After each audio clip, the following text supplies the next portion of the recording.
니라. 예. 자, 24절 말씀에 보면 모세에게 하나님 명령하신 것 분명히 들었다.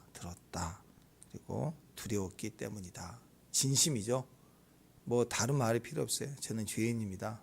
죽어 마땅합니다. 그러나 살고 싶습니다. 알아서 하세요.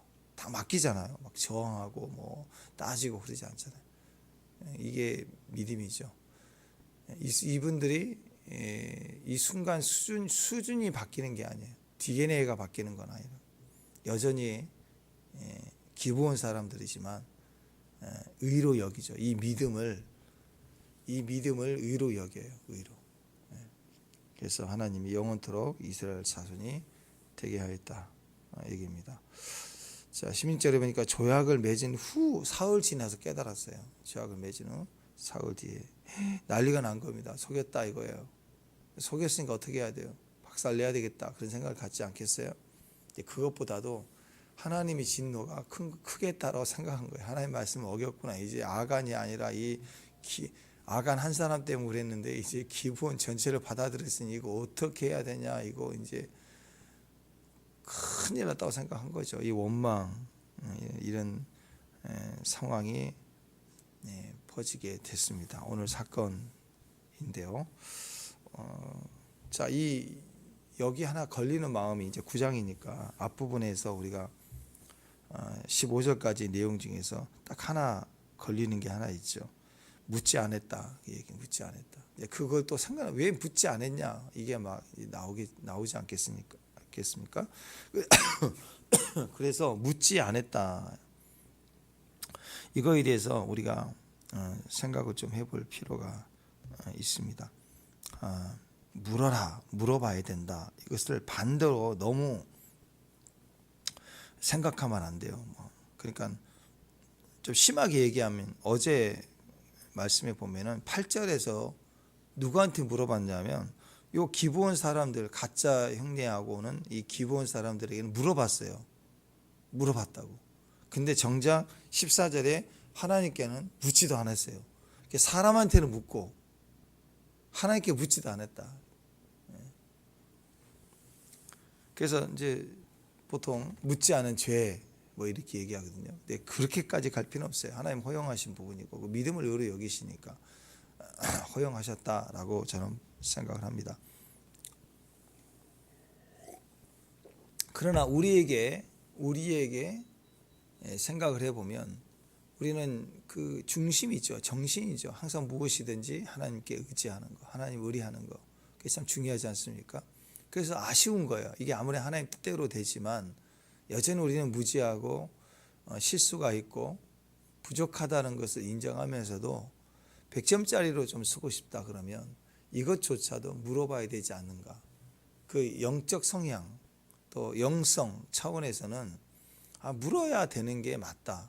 그렇게 본다면 묻지 않는 죄 이렇게 그걸로 인한 결과가 큰 재앙이 오고 문제가 됐다 그러면 묻지 않는 죄 이렇게 하는 게 좀 옳지만 묻지 않는 죄라기보다는 이렇게 생각하면 좋겠어요. 하나님께 물을 수 있는 특권 그걸 사용하지 않았구나. 결과적으로는 다 합력의 선을 이뤘기 때문에. 그래서 우리가 좀 100점짜리로 한다면 어떤 상황에서도 하나님께 물을 수 있는 특권을 왜 사용하지 않았을까? 이렇게 생각을 해볼 수 있다라는 거죠. 물을 수 있는 복이 있다. 성도에게만 있는 거 아니에요? 그죠? 성도들에게만 있는 복, 하나님께 물을 수 있는 복, 그게 우리 안에 있다라는 거죠. 근데 그 복을 누리지 못한다, 사용하지 않는다, 묻지 않는 죄 이렇게 말하지 말고 물을 수 있는 특권, 물을 수 있는 죄의 복. 그러니까 물자, 하나님께 물어보자. 물으면 하나님은 어떤 상황에서도 길을 보여주시고 말씀해 주신다. 그거죠. 그래서 잠언에서도 그렇고 다 예수님을 지혜라고 얘기하잖아요. 지혜. 신약에서는 은혜. 그러니까 이걸 짬뽕해 보면 나에게는 없는데 나타나게 해주시고 자격 없는데 주시는 게 지혜죠. 예수님이고 은혜예요. 은혜로 우리에게 지혜를 주세요. 축복합니다. 은혜로 우리에게 구원을 주시고 능력을 주시고 그러니까 우리가 그 은혜를 기억한다면 물어야 돼요. 물어야 된다고요. 물으면 물을 수 있는 특권, 물을 수 있는 복, 이걸 날마다 누리고 사용할 수 있어야 됩니다. 지혜가 없으면 길을 몰라요. 또 길인데 길인 줄 몰라요. 신앙을 몰라요. 그리고 지혜가 없으면 은혜인 줄을 몰라요. 우리가 어느 날 주님의 지혜를 얻게 되면 그때 깨달아요. 과연 여기에 주님이 계시건을 나는 알지 못했다. 그 얼굴에 그 집, 여호와의 집, 그 얼굴의 떡, 이런 것들을 깨닫는다고. 하나님 계셨구나. 나를 지켰구나. 나를 보호해주. 이게 하나도 우연히 된 게 없구나. 당연한 게 아니구나. 이게 다 은혜구나. 모든 것이 은혜구나. 이렇게 할 수 있는 건 우리에게 지혜가 임하기 때문인 거예요. 그래서 모든 것이 하나님이 주관하시고 우리에게 인도해 주시고 함께 해 주시면 우리가 깨달을 수 있는 지혜가 있다면 그 사람에게는 이제 은혜가 보여요. 은혜로 준 것들이 보여지고 눈에는 안 보이지만 나에게 도움이 될 만한 일들이 나타나고 만나지게 되는 일들이 섭리가 그 다음부터는 나타나게 되는 거예요. 그러니까 우리 안에 이 지혜가 필요해요. 지혜가 임해야 기도할 수 있어요. 은혜를 구할 수 있으니까. 없다라고 생각하면 못 찾는 거예요. 있다라고 믿고 찾기 시작해 보여지는 거예요. 그러니까 지혜라는 건 길입니다. 예수님이 길이에요. 길. 나는 길이요 진리요. 그래서 나는 길이다. 그 말은 난 지혜다, 은혜다, 너가 걸어가야 될 길이다, 방향이다. 예수님께 가면 길이 되고 길이 보이고 지혜가 보이고 방법이 보이고 해결책이 보이고. 우리가 살면서 이렇게 많은 문제들을 안고 살고 있지 않습니까? 앞으로도 크고 작은 여러 문제들을 또 우리가 안을 수밖에 없습니다. 근데 맨날 울면서 저는 그 문제를 풀 수 있는 길이 안 보입니다. 나에게는 왜 길이 안 보일까요? 그건 바보 천치죠. 왜? 그 길은요, 기도해야 보이지. 보면 기도 안 하고 오면서 기도해야 보이는데 기도하지 않으면서 왜 안 보일까요? 나는 왜 이렇게 방향이 없을까요? 그러고만 있다 그러면 안 보이죠. 죽었다 깨도 안 보이죠. 예수님의 길인데 예수님을 찾아야죠. 예수님 만나야죠. 그래야 우리에게 길이 열린다. 방향이 열린다. 그 길을 갈 수가 있다. 그래서 이 기도하면 기도하는 과정에서 우리가 깨질 때 그때 보이는 거예요. 길이. 과연 여기구나. 과연 주님이 나를 주관하고 계시구나. 이야, 지금까지 내가 헤매고 도망만 다닌 줄 알았더니 그 여정이 다 하나님 길이었네. 광야 40년 내내 불기둥이 구름기둥이 멈췄다 움직였다 따라다녔잖아요. 뭐 알아요? 계획이 있나요? 내일 계획이 있나요? 방향이 있나요? 몰라요. 막연히 가나안 땅이겠지 그것만 알 뿐이지 아무것도 모른다고. 얼마나 걸려야 될지도 몰라요. 근데 돌아보면 한 발자국이 다 하나님이 인도해 주십니다. 그냥 우연히 불기둥이 옆으로 갔다가 또 오른쪽으로 갔다가 절대 그러지 않았어요. 그 과정 하나하나가 하나님의 인도의 주심이었다. 여러분, 우리가요 똑똑한 줄 알죠. 똑똑한다고 생각하니까 묻질 않아요. 다 안다고 생각할 때 제낀다고. 그런데 세상은 허락하지 않습니다. 우리가 하나님을 붙잡는 순간 지혜가 생기는데 마치 이렇게 빛이 임한 것처럼. 그래서 이렇게 비추잖아요. 그죠? 빛이 임해 혼해요. 흐리멍텅하면 부딪힌다고. 분별이 잘 안 된다고. 근데 밝을수록 더 우리가 확인이 될 수 있습니다. 주님을 붙들면 빛이 됩니다. 근데 다 아는 것 같아도요. 당장 주님께 묻지 아니하면 지혜가 떨어져요. 빛이 약해진다고. 빛이 약해지면 당장 우리가 속게 돼 있어. 속아 넘어가요. 내가 안다고 생각하는 것에서 속는다고. 그래서 기도 없이 뛰면 묻지 않고 막 설치면 저 잘하는 것 같은데요. 저거 아니에요. 곧 있으면 저거 그냥 팍 꼬그라진다고. 반드시 꼬그라지게 돼 있어요. 사탄이 그렇게 만만하지 않아요. 세상이 그렇게 만만하지 않다고. 내 명체를 의지하는 순간 꼬여버려요. 일이. 이게 된 줄 아는데 꼬인다고. 예상치 않았던 다음 수가 꼬인다고. 이 세상에 지혜로운 자가 사탄 아니에요? 뱀같이 지혜로운 거 아니에요? 그러니까 하나님 의지야, 하나님 지혜로 가지 않으면 내가 안다고 하는 그 길은 미끼에 미끼. 요거 먹으면 맛있다. 거기에다 무는 순간 걸린다고. 걸려버려요. 속는 건 시간 문제예요. 100% 속게 되어 있어요. 여러분 이렇게 저항해서 막 싸우는 거, 저항해서 막 싸우는 건 박살내버리지만 이렇게 계략, 전략을 세우고 또 이렇게 아닌 척 먼 길에서 오는 사람처럼 막 헤어진 옷을 입고 신발을 신고 이렇게 계략을 가지고 오는 사람에게는 이런 음모, 속임수, 사기 이렇게 오는 사람들에게는 다 속아 넘어가요. 작당하고 덤벼들면 100% 다 속게 되어 있습니다. 나가 떨어진다고. 어제 이제 그 너희 모임이 있어가지고 쭉 안산에 이렇게 가는데 김병호 목사님 앞에 사는데 전화가 왔어요. 저 고객님 카드 도착했는데 배달원인데 집에 계시냐고. 그래서 나 신청 안 했는데요. 삼성카드예요. 삼성카드. 주소 지금 간다고. 계시냐고. 나 삼성카드 안 받았는데. 그랬더니 이제 옆에 있는 분이 야 삼성카드는 잘 발급 안 해주는 그 혜택 많아.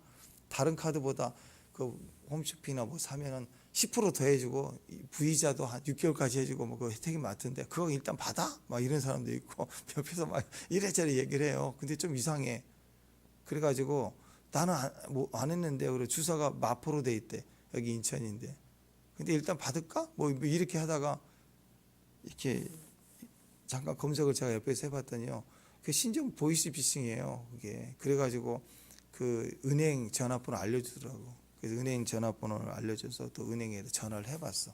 그랬더니 그럼 제가 검색을 해보겠습니다. 막 이러더니 이거 그 금융감독에 전화를 해봐 여기다 신고를 해야 되는데 복잡하대. 자기가 해주겠대.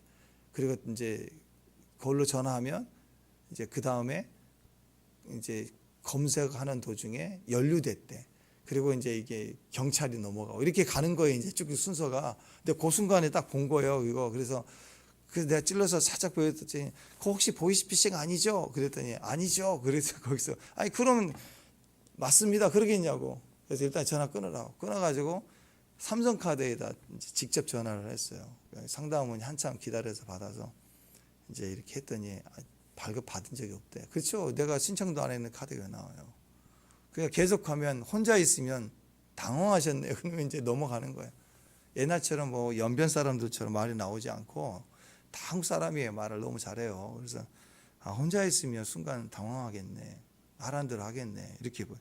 그 보니까 엄청 많이 요즘 우체국입니다. 카드 발급, 뭐 대출 당신의 이름으로 대출권이 됐습니다. 또 제일 무서운 게 또 문자라며 문자. 고객님 이름으로 오늘 대출 나갑니다. 그래서 링크 하나 나오는데 그건 누르자마자 깔린대 앱이 바로 뭐. 그러니까 문자가 더 무섭다 그러는데 요즘 이런 세상이잖아요. 작당하면 이렇게 정보라도 있으면 좀 확인이 되지 없으면 다 당해요. 다 당해. 밑도 끝도 없이 오는 거 다 당해요. 지금 심지어는 AI 어제 그래서 잠깐 보는데 그것도 나오더라고. AI로 3초만 목소리만 나오면 그냥 내 이름으로 내 목소리로 그냥 발음이 다 나와가지고 이제 우리 역으로 내 아는 지인들에게 내 목소리로 돈 좀 보내줘 이렇게 온다. 그러니까 평소에 제가 여러분에게 돈 좀 보내주세요 안 하죠. 박 권사님 나 급한데 10만 원만 보내줘 안 하잖아요 제가. 근데 제가 오늘 제 목소리로 여러분에게 왜냐하면 제가 제일 위험해요. 왜냐하면 여기 지금 인터넷에 올라가니까 작당하면 걸릴 수 있어. 3초만. 그래서 전화 오면 무조건 모르는 전화번호가 오면 내가 먼저 말하지 말래. 항상 모르는 전화번호 혹시 받을 때는 상대가 얘기한 거 그쪽도 침묵 나도 침묵이면 얼른 끊어버리래. 그게 나한테 정보가 이미 있는 사람에게 타겟이 되니까. 이 세상이 그런 세상이에요. 그러니까 우리가 평소에 잘 안 하던 또 자녀나 누가 전화해서 돈 빨리 보내달라 뭐 한다 핸드폰 잃어버렸어요. 그러면 일단 이렇게 좀 의심을 해봐라. 그런 시대가 된 거예요. 그러니까 평소에 우리가 안 하던 제가 늘 이제 낙현 집사님하고 맨날 돈 빌려고 그러면 목사님 또 급하나 보다 이렇게 할 수 있지만 그런 관계가 아니면 이거 평소와 다르다 그러면 안 해도 돼요. 안 해도. 세상 일이 뭐 당장 안 되면 큰일 날 일 별로 없어요. 그죠? 그잖아요. 당장 10만 원, 20만 원 안 하면 큰일 날 일 있냐고요. 당장 필요하지만 나중에 쓰면 되지. 그런 시대 아닌가요? 그렇죠? 그러니까 급해요. 엄마 돈 보내야 돼. 막 이렇게 하고 이런 일들을 좀 조심해야 된다. 작당하고 덤벼들면 다 속아요. 다 속아요. 지금 중국 사람들도 그 유튜브는 안 되니까 그렇게 하면서 돈을 버는 사람도 있죠. 유튜버처럼 하는 사람들도 지금 막 보고된 거 다 나오잖아요. 어떤 미인이 막 그렇게 해가지고 막 구독자 수가 막 몇십만 명, 막 몇백만 명이 돼가지고 수가 많으니까 막 1000만이 넘고 그런. 근데 어느 날 앱을 잘못 깔아가 세팅을 안 해가지고 벌레 얼굴이 나와버린 거예요.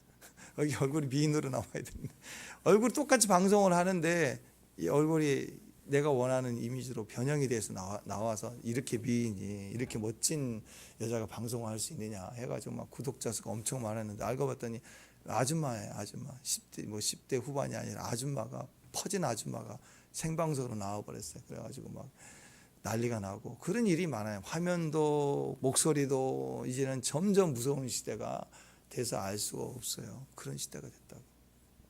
그러니까 여러분 세상은 지금도 이때도 작당하면 걸려요. 또 화면보다 더 무서운 게 현장이래요.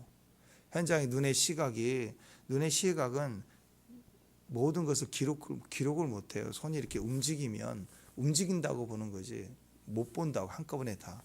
마술사처럼 이렇게 하면 이렇게 볼 때 이걸로 훔치는 걸 모른다고. 두 손 바로 앞에서도 당해요. 이렇게 행동하면서 어깨를 부딪히면서 옆 이 손으로 빼고 놓고 하는 걸 우리는 다 놓쳐요. 100% 놓친대요. 바보 되는 거 그 앞에서 방금 있었는데 이렇게 되는 거죠. 우리가 작당하면 다 속게 돼 있어요. 그러니까 우리 계략으로 분명히 한 발자국 짚고 지나간다고 할 때 다 속는 거라고. 그냥 그 너머의 끝에 있는 완전하신 자의 지혜를 보고 그 방향을 갖고 가야지 거기 무너지는 거야. 무너진다. 네. 제가 고등학교 때 친구랑 여름에 그 방학 때 산에 갔다가 산에서 한번 길을 잃은 적이 있어요. 그래서 제가 길을 잃어보니까 그때 알겠더라고. 그때는 뭐 산이고 어디고 막 펄펄 날 때 아닌가. 한참 힘쓸 때니. 한 3시간 길을 가는데 3시간 길을 갈 때 지름길이라고 생각한 방향을 타서 친구랑 둘이 갔는데요. 저녁 껌껌해지기 전에 거의 여름이니까 그때 7, 8시 돼서 내려왔어요. 겨우 마을 찾아가서. 그때 제가 깨달았어요. 우리가 옳은 대로 계속 생각하고 가는 게 다 망하는 거구나.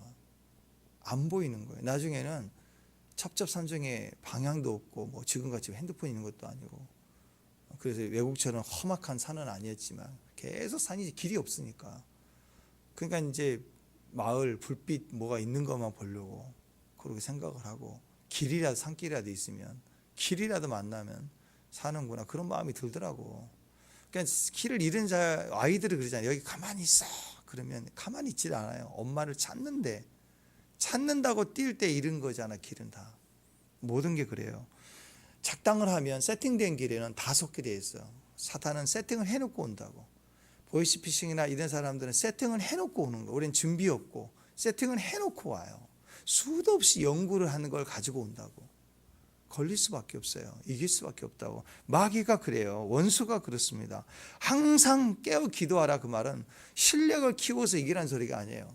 우리는 여전히 무지하고 아무것도 없지만 항상 주님을 의지하고 바라보고 주님이 말씀하시는 대로 그냥 단순하잖아. 광야의 삶은 고스톱이에요. 가라, 멈춰라. Go, stop, go, stop. 그것만 주님만 보고 한 발자국 내일지는 난 몰라요 하고 가는 거예요. 내가 내 자식 안다고요? 몰라요. 내가 내 아내 남편을 안다고요? 몰라요. 몰라. 우리는 몰라요. 알 수 있는 사람들이 아니에요. 하나님만 알면 돼요. 마귀 이겨요? 못 이겨요. 다 죽는다고. 그래서 용기만 갖고는 안 됩니다. 막 결단 각오로 뛰기만 해 갖고는 안 돼. 지혜가 있어야 돼요. 그래서 용기도 있어요. 믿음도 있어야 되지만 동시에 지혜로 와야 돼요. 그래서 믿음으로 구원 받았잖아요. 아멘. 그러면 그 구원 플러스 믿음 플러스 자라가야 돼요. 믿음으로 구원을 받았으면 주님의 사랑 안에서 우리 영이 자라가야 돼요. 그 지혜로움이에요.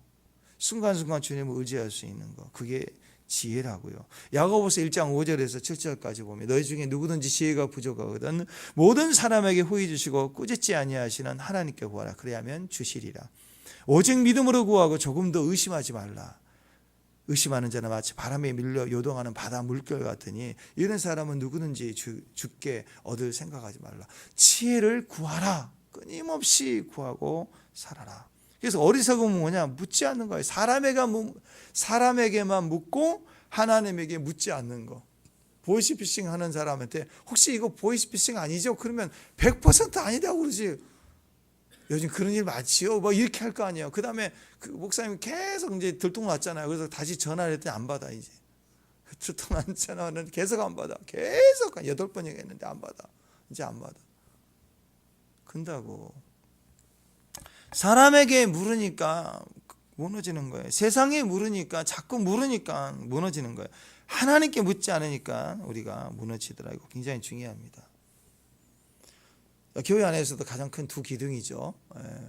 영지주의, 신비주의가 지금도 있고, 초대교회 당시 바울 시대에 똑같아요. 또 하나는 율법주의, 이게 뿌리는 이제 유대 교회의 뿌리를 가지고 할례해라 전통주의. 이제 요즘으로 얘기하면 진보와 보수, 교회 안에서 진보와 보수 양쪽 다 필요합니다. 그러나 초극단 진보와 초극단 보수가 극단적인 문제잖아요. 지금 다 죽이라 그러잖아요. 정치도 마찬가지고 교회 안에도 이 두 가지 성향이 있는 사람들이 꼭 문제를 일으킵니다.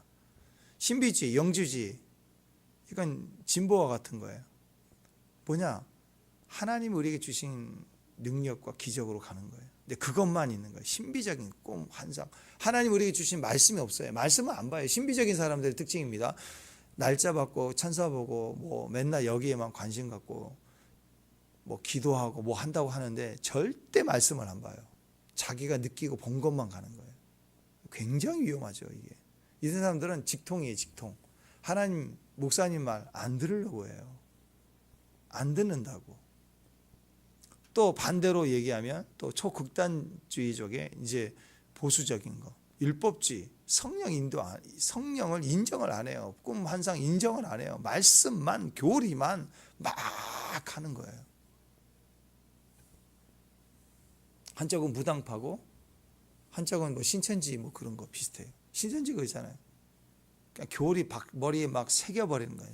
쇠뇌, 공산주의, 신념 이런 것처럼. 그래서 사람을 다 묶어버린 거예요. 다 어디가 있느냐?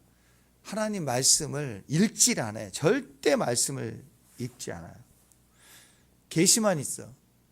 그건 신비주의예요.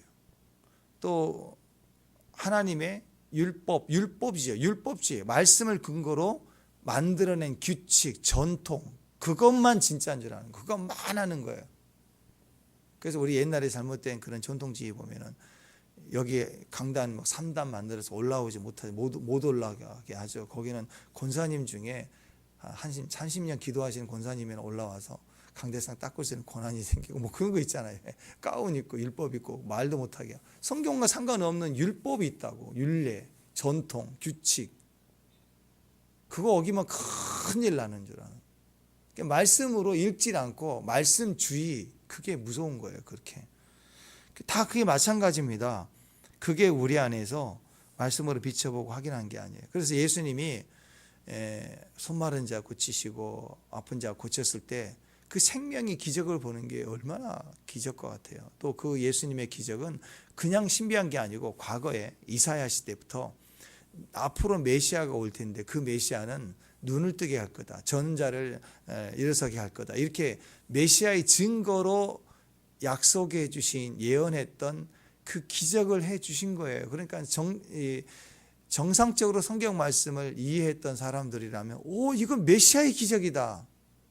치유가 됐다는 게 아니라 메시아 기적이라 보고 신기해하고 충격을 받아야 되는 게 맞는 거예요. 그런데 그렇게 보지 않고 안식일에 일하였도다. 이게 전통이라고 하는 규칙에서 볼 때 불편한 거예요. 마치 우리 교회로 따지면 예배 끝나고 축도하고 막 이렇게 할 때 보통 우리가 뭐 1시간 예배라고 합시다. 뭐 1부, 2부 이렇게 큰 교회 이렇게 가는 교회는 시간이 정해져 있잖아요. 2부도 해야 되니까 텀이 있고. 근데 딱 맞춰서 축도하고 이렇게 1시간에 마쳤는데 감동이 오늘 기도 받으면 나을 것 같은 감동이 있어서 몸이 아프신 분 예배 끝났는데 축도 끝났는데 이제 각오해야 되는데 급하게 성령이 감동하시면 기도 받으실 분 나오시라고. 근데 그날은 진짜로 나와가지고 막 기도하는데 사람들이 막 안진병이 일어나 눈이 떠지고 그럼 얼마나 기적이에요, 그죠? 축가해 줘야 되냐. 아픈 사람들 정말 힘들거든요. 근데 기적이 일어났다고 우리가 막 축하해 줘 하나님 막 그래야 되잖아요. 근데 예배가 끝나는데도 기도했도다. 다음 예배 사람들 또 오는데 힘들게 하였도다. 막 입이 쭉 나와가지고 1시간에 끝내지 않아야 하였도다. 막 이러고 그런 거예요, 그런 거 막. 규칙 해왔던 순서 이것 때문에 불편해하는 거 막. 이게 우리 안에 있을 수 있다는 거예요. 그래서 이런 그 하나님 안에서의 생명으로 우리가 따라가는 주님이 말씀이고 주님의 은혜인데 신비적이에요. 우리 안에 신비적이 필요합니다. 기적이 필요해요. 여러분에게 신비적인 은혜가 있어야 돼요. 그러나 그 중심은 말씀을 기준으로 한 신비적이어야 돼요. 하나님의 어떤 규칙도 필요하죠. 우리가 알지 못하죠. 우리 공동체 안에 소속 안에서의 보이지 않지만 서로가 지켜가야 될 예배 안에 질서가 있긴 하죠. 그러나 그것이 무엇보다 앞서면 안 되냐. 말씀보다 앞서서 생명보다 앞서서 그게 그렇게 가면 안 되는 거예요.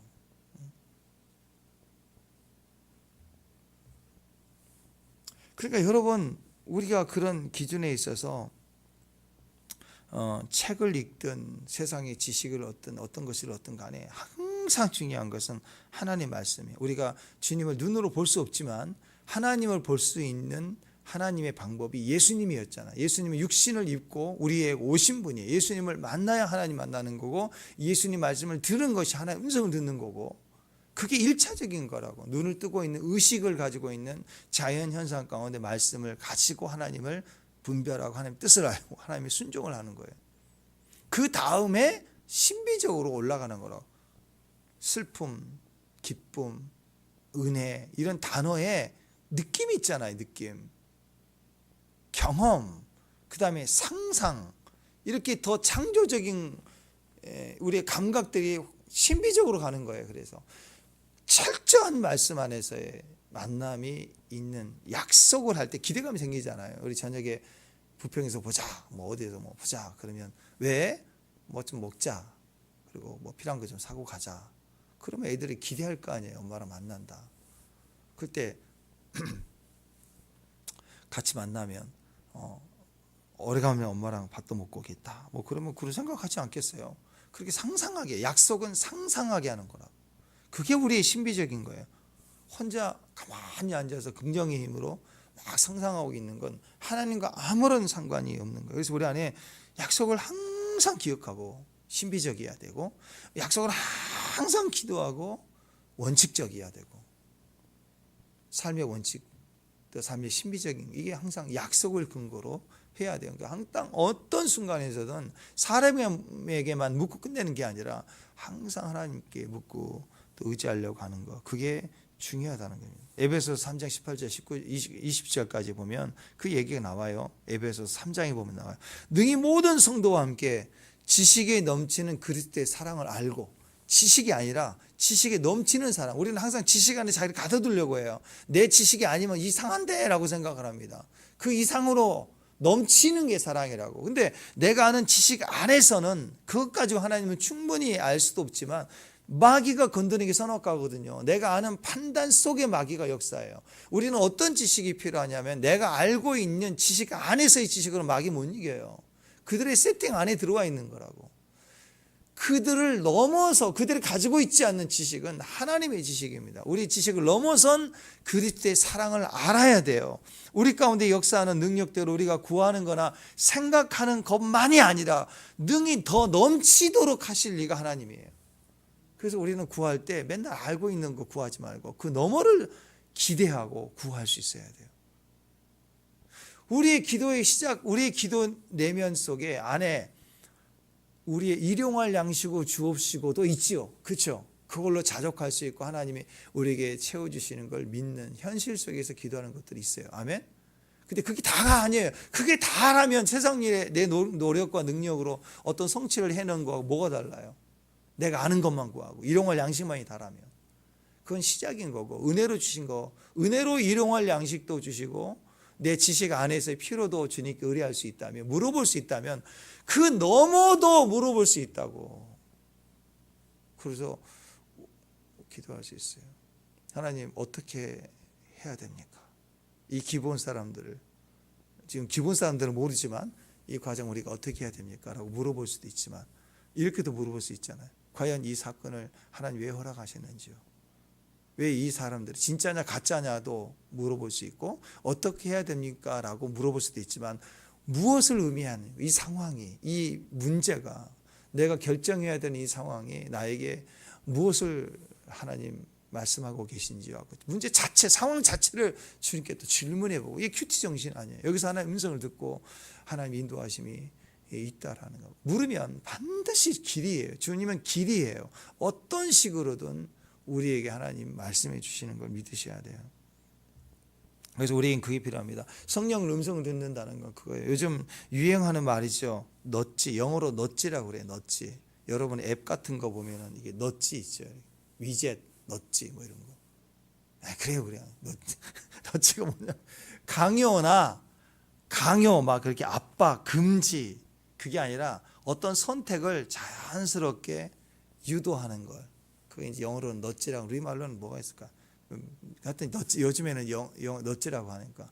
우리 삶에 성령님이 그런 거예요. 막 강요, 너 안 해? 막 끌고 오고 막 압박을 주고 그런 건 아닌데 갑자기 자연스럽게 하고 이렇게 선택하게 하는 거, 그 유익하게 하는 거.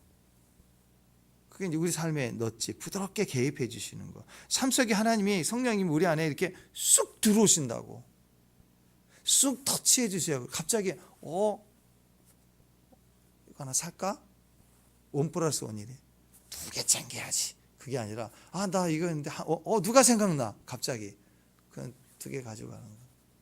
원래 하나 샀으면 거기서 확 마시고 나가려고 그랬는데 1+1이네. 또 2+1이네. 3개네.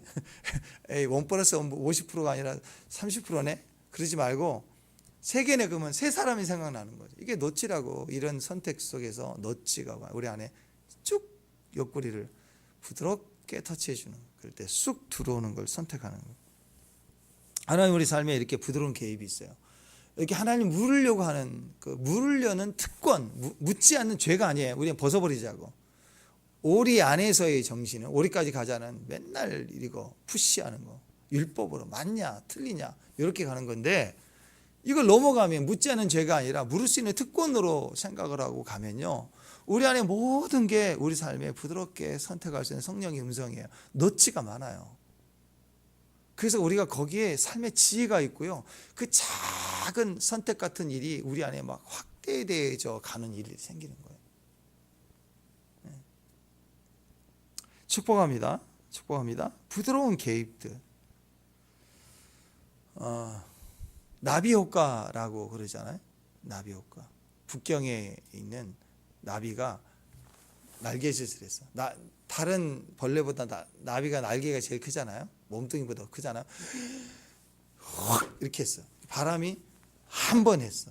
근데 이게 파장을, 갑자기 공진이 일어나서 바람이 우연히 그렇게 됐을 때, 저 지구 반대편 캘리포니아나 미국 땅으로 이게 전이 된다고 하면 도시가 박살난다고 하잖아요. 그러니까 가끔씩 이제 다리 막 최첨단으로 만든 다리들, 그 영상 같은 데 보면 파괴되는 경우 있잖아요. 거의 그렇지 않는데 진동을 다 견디도록 만들었는데 우연치 않게 근해 효과처럼 파장이 맞아버리면 계속 떨다가 어떻게 돼요? 박살이 나버리는 거죠.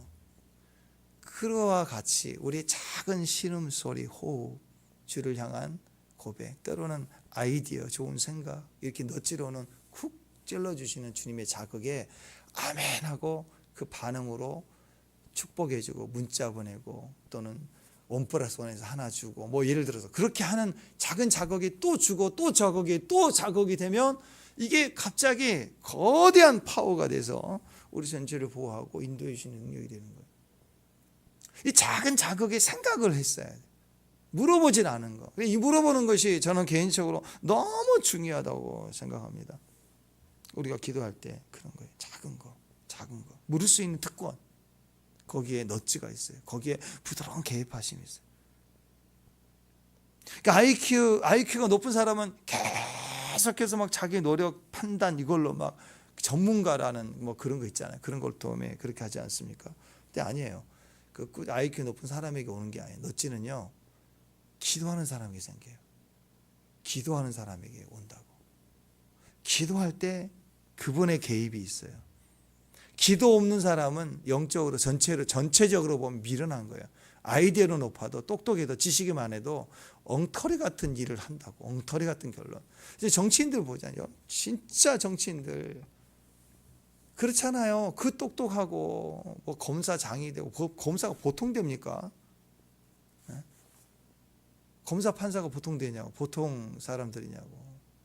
웬만하면 그 똑똑한 합격을 해도 다 변호사로 가지만 검사로 남고 특히 판사로 남은 사람 얼마나 그 중에서 또 1% 안에 들어야 되잖아요. 거기다 검사장까지 하고 뭐 보통 똑똑한 사람이. 근데 그런 사람들이 막 주술적이라고 무당 앞에 가서 굿하고 정치한다니까 막. 그게 현실이에요, 세상이. 그러니까 우리가 볼 때 대단히 똑똑한 것 같은데 미련한 거예요. 기도가 없으면. 성도도 그래요. 성도 중에서 똑똑한 것 같아도요, 말씀 많이 하는 것 같아도 기도하는 사람이면, 기도하지 않는 사람이면 미련한 거예요, 그 사람은. 물어보는 게 없으니까. 인생이 물어보는 게 없으니까. 말씀을 보면 질문이 생기게 돼 있다고. 물어본다고. 여러분, 아이들도 보세요. 엄마가 있는데 애들이 엄마가 시키는 건 너무 잘하는데 애가 한 번도 엄마한테 물어보질 않아. 이상한 거예요. 병든 거예요. 문제가 있는 거라고. 엄마로서 아이들과 관계 속에 어떨 때 제일 기분이 좋나? 애가 물어볼 때요. 엄마, 이거 뭐예요? 뭐예요?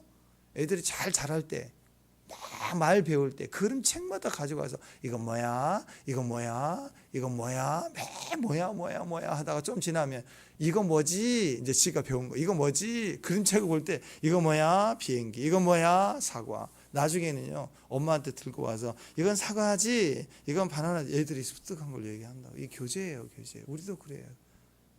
하나님, 이거 뭐예요? 이 문제는 뭐예요? 왜 이 사람들은 거지같이 모습을 하고 왔어요? 이거 뭐예요? 뭐예요? 이게 큐티예요. 계속 하다 보면 이제 알아진다고.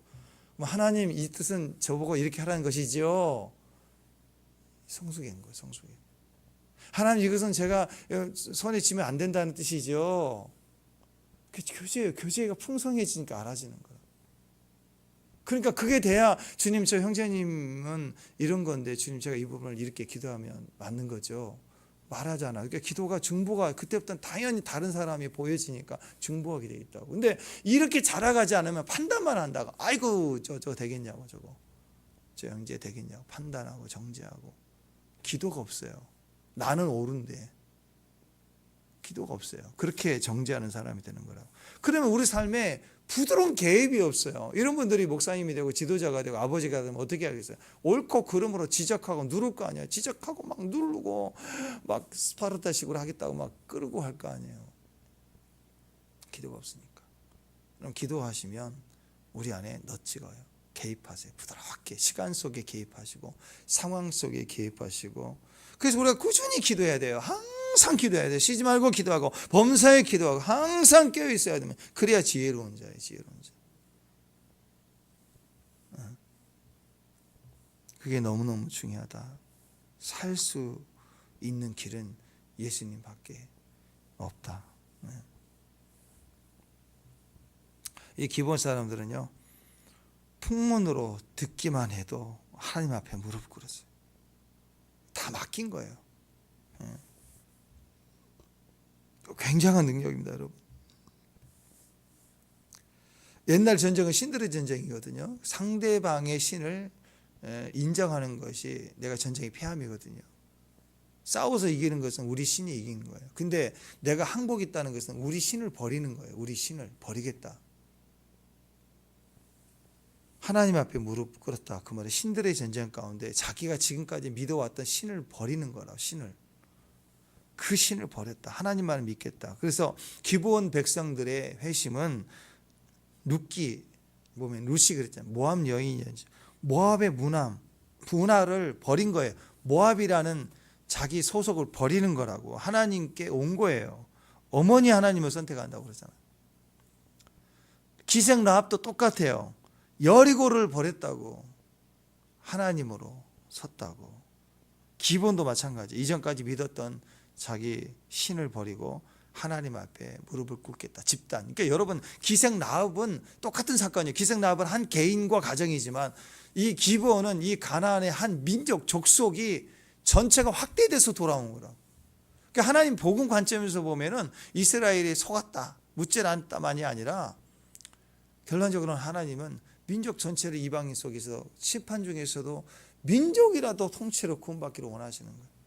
아수르에 가가지고 니느웨 성에 가서 외쳤을 때도 다 돌아오게 하시는 게 본래 하나님의 마음이라고. 진멸한다라고 하지만 이 틈을 둔 이유는 누구든지 구원의 날에 구원을 받게 하시는 것이 기본이에요. 진멸당해야 될 존재들인데도 그를 귀하게 여겼다라는 것. 이거 굉장히 중요합니다.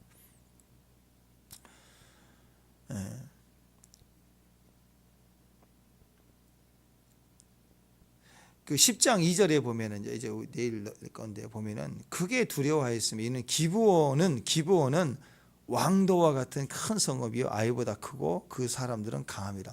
이 기브온 사람들이 굉장히 이들이 가나안 족속 중에 제일 약했기 때문에 눈치상 야 여기 있으면 안 되겠다, 여기로 붙어야지. 그래서 전략상 붙은 게 아니라는 거예요. 기브온 족속은 가나안 족속 중에서 큰 왕이고 강한 자들인데도 하나님을 분명히 선택한, 자기 힘을 의지 않고 자기 힘을 내려놓고 주님을 선택한 거라고. 그게 능력이고 그게 믿음이었다는 거예요. 오늘 신앙의 고백을 하는 것처럼 하나님을 온전히 듣고 그리고 그 모세의 율법을 알았어요. 이방인이 모세의 율법을 알았다고 모세 말대로 순종하는 것이, 또 모세 말대로 진멸하려고 하면 다 죽은 줄 알았다고. 그래서 주님을 선택합니다. 그게 신앙 고백 아닙니까? 하나님께 무릎을 꿇은 백성, 하나님 절대로 버리지 않아요. 지금 죄인이에요. 마땅히 진멸당해야 됩니다. 그러나 무릎을 꿇은 백성은 하나님은 진멸하지 않습니다. 하나님께 무릎을 꿇으면 살아요. 그리고 주님과 호흡하면 넛지가 있어요.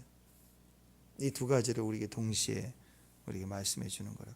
하나님이 너무너무 귀하신 분이죠. 여러분, 그의 나라와 의를 먼저 구하라 그러지 않습니까?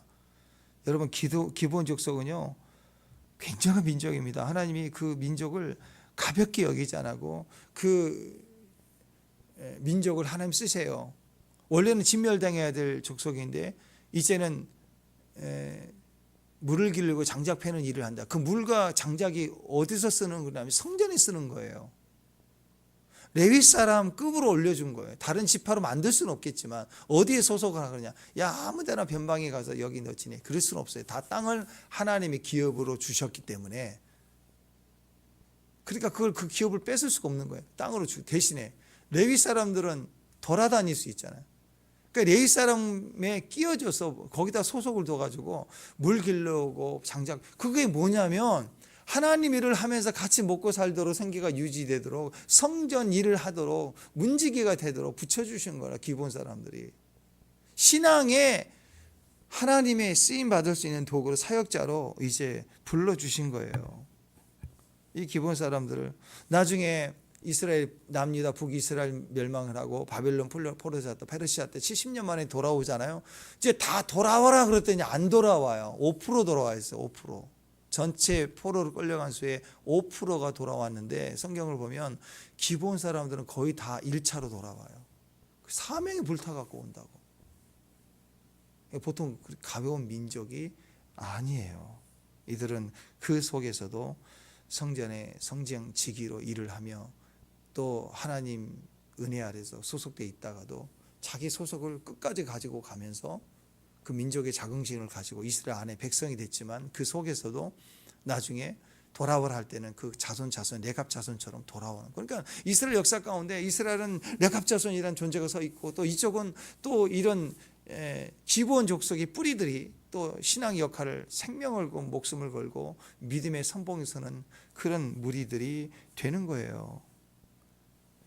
10장 내일 이제 쭉 나오는 내용 보면은 거기 또 나와요. 대승리를 하는데 어떤 승리를 하십니까? 대단한 일이 벌어지거든요. 전무후무한 사건이 터집니다. 태양아 멈출지어다. 여호수아가 태양아 멈출지어다. 태양이 멈춰버렸어.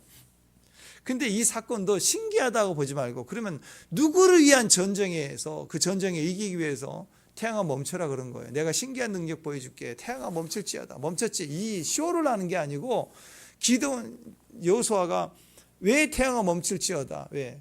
그것은요, 전쟁을 이기기 위한 건데, 누구를 위한 전쟁이냐면 기브온을 위한, 이 백성을 건지고자 하는 전쟁이었다고. 그 전쟁에 태양을 멈추게 하는 일, 하나님이 얼마나 이 기브온 백성을 소중히 여기시고 귀하게 여시고, 또 여호수아를 사용해서 또 전체가 그를 구원하는 약속을 지키기 위해서 일하시고 뛰시는지. 진멸당해야 될 존재인데, 말씀의 순종의 선택, 그리고 그 하나님 앞에서의 생명을 귀하게 여기는 그런 부분들을 가지고 섰을 때 그 백성과 민족을 살려내는 것뿐만 아니라 생명을 귀하게 여기신 하나님께서 성직을 삼게 하시고 그 백성을 끝까지 위하시는, 끝까지 보호하시는 약속이 하나님이신 것을 우리가 믿어야 됩니다. 아멘. 그래서 하나님 믿고 가야 돼요. 오늘 여러분과 저의 삶에 그 믿음 안에서 이제는 정죄 쪽으로 가지 말고, 묻지 않는 죄에 그러지 말고 물을 수 있는 특권을 사용하십시오. 분명히 오늘 여러분에게 하나님이 부드럽게 개입하실 거예요. 넛지가 있다고. 옆구리를 탁 찔러주실 거라고. 에피소드가 생길 거라고. 그 흐름을 따라서 호흡할 수 있고 간증할 수 있고 그런 축복이 되는 저와 여러분 되시길 바랍니다. 기도하겠습니다. 하나님 이름을 위해서, 예수님 이름을 위해서, 예수님의 나라, 하나님 나라를 위해서, 그의 의를 위해서 하나님 앞에 순종하고 또 엎드리고 또 주님을 영접하고 또 주의 뜻을 바라고 나아갈 때 태양까지도 멈추도록 명하셔서 우리를 지키시는 하나님의 큰 일에서부터 또 작은 일들 가운데 우리의 생각과 마음에 창조적으로 개입하시는 부드러운 개입이 우리 삶에 풍성해지는 하루 되게 하옵소서. 예수님 이름으로 기도합니다.